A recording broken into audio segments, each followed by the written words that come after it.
I want to start with the trade war because we got this trade war going on with us in China. And look, I'm pretty sure a lot of you guys have heard about it.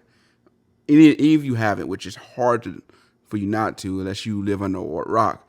If you turn on TV, you're hearing about it. Your local news is talking about it, and it's affecting it, stocks and the economy, and people are really concerned about it. And there are people on different sides of this trade war. Some who actually are for it, who are saying that, I agree with the president. Finally, someone decided to stand up to China. And basically, for over a decade, China have been getting rich off the American economy with the unfair trade war. One where they are making billions and billions and yet sucking the resources and life out of American jobs and companies. We're seeing jobs shipped overseas to them while they create cheap products and sell it right back to us, which we buy and continue to fund their economy. While at the same time, they come and, just rob from a lot of the tech companies their intellectual properties and use it to build up their own companies, to which they then sell it right back to us. So there are some who say, I am finally glad that we have a president that's willing to step up and stand up to China. And even though we are going to have to deal with the lumps, it's better to do it now than for us to continue to see ourselves robbed year after year from an unfair trade war.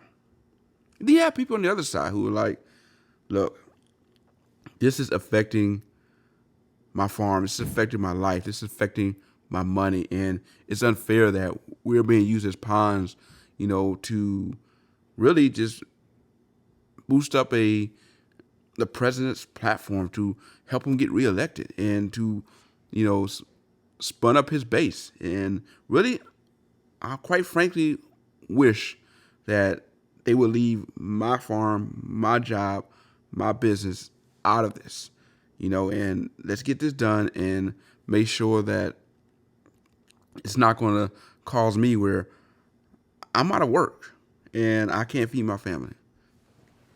So no matter where you stand with this war, no matter what side of the fence you're on, well, quite frankly, if you own a smartphone, it is likely affecting that. And let's start with Google because they're going to be moving their pixel production from China to Vietnam, which makes sense. With the trade war heating up and we're expecting to see a lot more tariffs being put on products that are coming from China thanks to the Trump administration, Google's looking at, okay, it's time to go ahead and move some of our production somewhere else in preparation for that.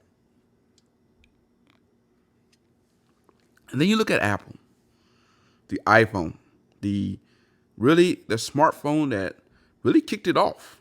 And I say kicked it off, you wouldn't have Android without Apple. And a lot of us know that. Without the Apple iPhone, the phone that really kind of changed the game, here we are on iPhone, the 11th version. And people are anticipating this phone.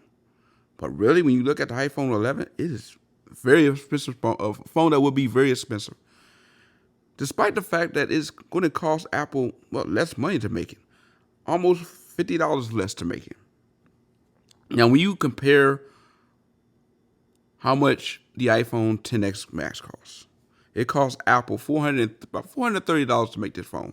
Yet, for you to walk out of Best Buy or one of these local stores right now with that phone, it's going to set you back about $1,150.